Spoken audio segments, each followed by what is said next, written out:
Patrick Aloysius Ewing, born August 5th, 1962. Let's play a game of word association. When you say Michael Jordan, what comes to mind? When you say LeBron James, what comes to mind? When you say Allen Iverson, what comes to mind? Well, how about the name Patrick Ewing? What's the first thing you think of, whether right or wrong, harsh or fanned out? Legend, disappointment, finger roll, small hands, huge heart, loser, great, knees, wrists, good guy, coach. Imagine loving something so much, like to the point you can't think of one day in your life you weren't recognized for that thing. Even when it doesn't want you at times, you're still attached to it, like the good-hearted, less confrontational side of a Siamese. Think about that kind of connection. Now think about promising you'd do whatever the best thing is you could for it. You come close time and time again, but in the end, you fail to make good on that promise. Not one time, but every time.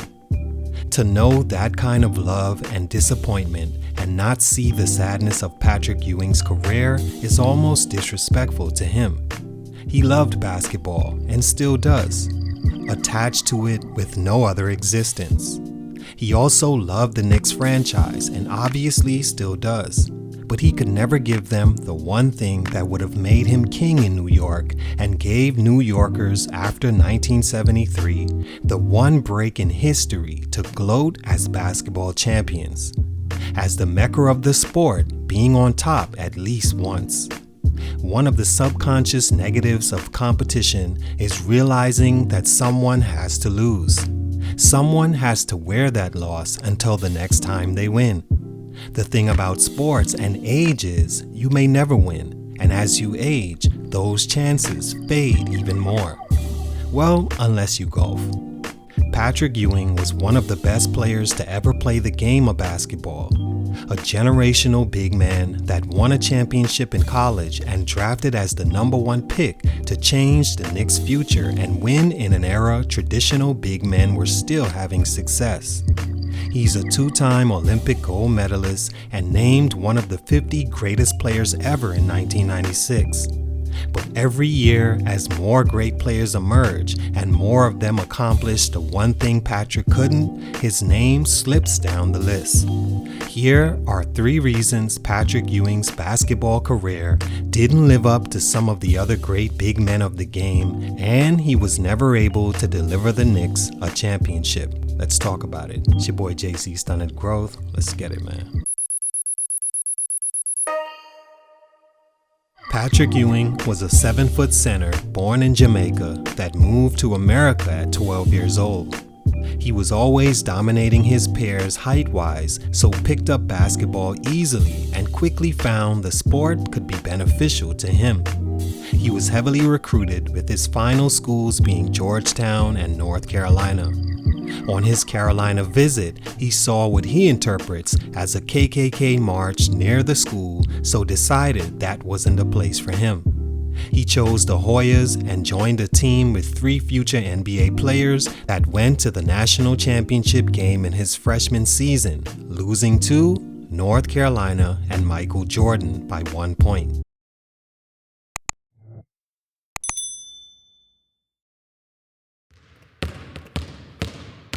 Stunt number 1, the Knick franchise. I think whenever speaking about a former Knick player, you always have to first look at the franchise in itself before assessing whether they played a hand in the player's growth stunt or not. For whatever reason, history has shown their decision-making not to be the soundest, and with Patrick Ewing, he was in the prime of that franchise's bad move-making career. But let's not gloss over the outstanding college career Patrick Ewing had. First off, he may have set the trend for wearing the t-shirt underneath the jersey that's still popular to this day. Besides fashion influence, he went to the national final 3 or 4 years and won in 1984.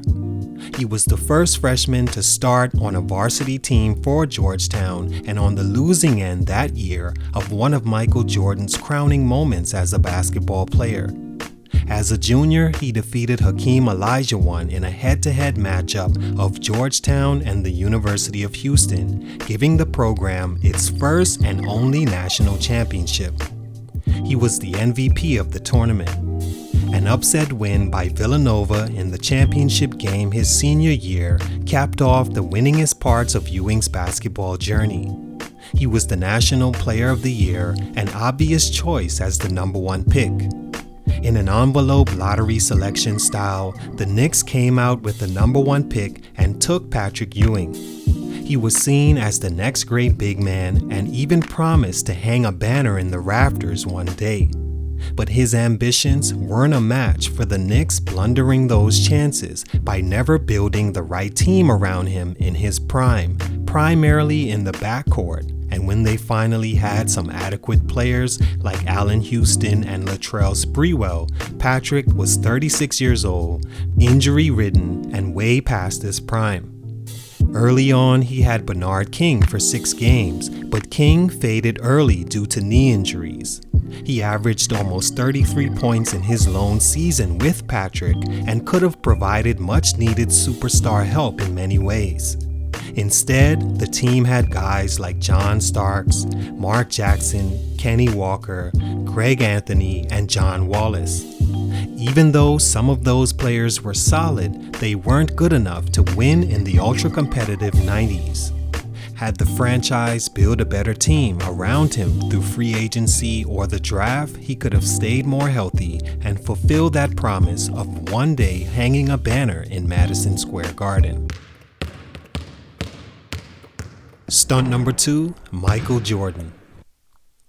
That shot Michael hit to down the Hoyas and Ewing in college was just an appetizer to the torment Jordan was to Ewing and pretty much any other superstar in the 90s. Winning in that era, Michael's prime, was easier said than done, and had Jordan not retired in the midst of that prime, the Bulls may have dominated the 90s even more. He was that good, and teams were that bad in figuring out how to defeat him. Maybe in an era like today, where to beat a team, superstars join up with each other and have success, but in Ewing's era, where you won with what you had for your respect, it didn't work out having the game's greatest player ever controlling the outcome. In their careers, they met 5 times in the playoffs, with Michael Jordan beating Ewing all 5 times on the way to championships. 6 if you include MJ tapping Ewing on the shoulder at North Carolina, letting him know what was to come. The best chance he had was in the 93-94 season, where he took the Knicks to the finals and promising it would be their year. Jordan had retired from basketball, and instead the Knicks lost to Hakeem and the Rockets. Ewing made the finals later in his career again in a loss against the Spurs in 98-99, but again, Jordan had retired for the first of 3 years before returning for whatever that was with the Wizards. Stunt number 3, heart wasn't enough. Injuries. Patrick Ewing is probably the best player I've ever seen when it comes to playing with injuries. His heart really should be spoken about more, in that if you look at him on paper, it'll say for the most part in his prime, he was pretty much healthy. During that prime, he's played 90% of his games for the Knicks. From 87-88 to 96-97, he played 800 games and missed just 21. But during that time, he already had 2 bad knees. He still showed up to work, and night in and night out had to put on Game 7 performances for his teams that were consistently outmatched. In 92, the Knicks versus Chicago, facing elimination in Game 6 with the Knicks down 3-2, Ewing scored 27 points on a bad ankle. They'd be eliminated the next game, but not because of Patrick's play. In 95, with a finals rematch chance, the Knicks had a shot but came up short in the Eastern Conference Finals against the Pacers. Ewing had a chance to tie the game with 5 seconds remaining and blew a finger roll right at the basket. It showed tremendous heart for a big to be confident in making that move and taking that shot. He just blew it literally at the rim. If Hart won championships, Ewing would be Bill Russell. In '97, he shattered his wrist on a push from Andrew Lang, forcing him to only play 38 games the next season, and ruptured his Achilles that year in the playoffs, again playing through injuries trying to win for the Knicks.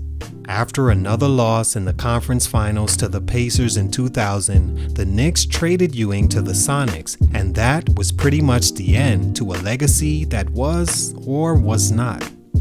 All in all, Patrick Ewing is still a great player, and personally one of the more respected players I've ever seen, simply because he showed up every day, played through injuries, and didn't hop ships to win like he could have. Of course, he never won, and that stain will be on his jacket forever as the final stunt to his legendary basketball career. Salute to him, much respect, thank you for all the memories, but for these reasons, his growth was stunted. It's your boy JC, Stunted Growth, and I'm out.